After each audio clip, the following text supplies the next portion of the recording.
The next element of fiction we're going to review is conflict. Again, as I said in class, simply fill in your notes as you listen to this PowerPoint, and tomorrow we will talk about any questions that you have about conflict.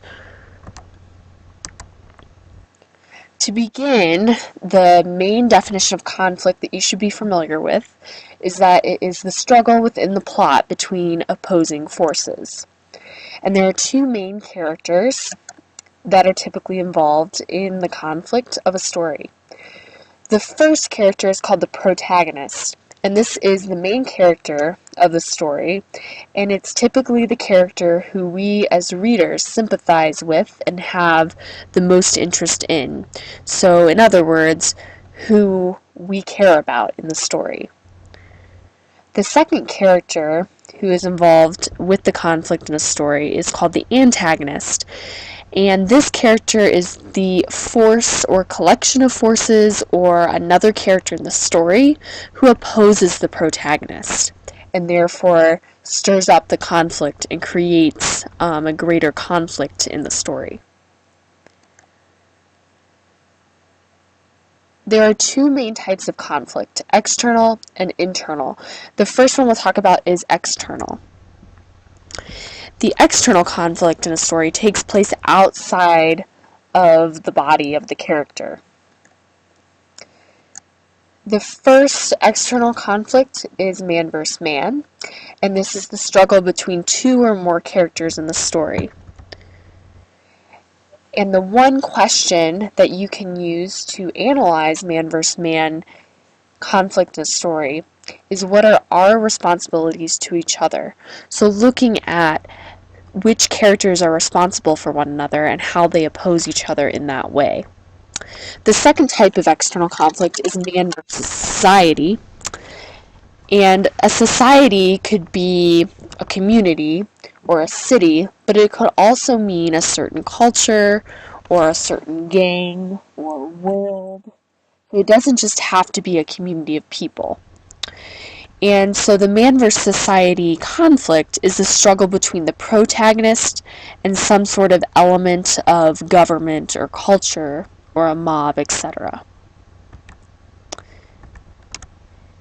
And the two analysis questions that you can ask yourself when you're reading a story about man versus society are, how should we treat each other, and what is the ideal society?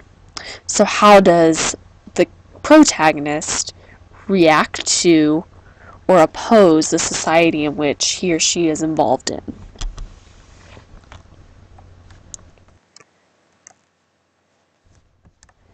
The next type of external conflict is man versus nature. And this is the struggle between a story's main characters, and some sort of natural force. So that natural force could be nature-related, such as a flood or a hurricane or a tornado, but it could also be an animal or some sort of disease epidemic. And there are a few analysis questions that you can use if you see a story with man versus nature conflict. The first is, what is man's place on the planet? How should we relate to the planet? What does it take to survive? And what are we willing to do to survive?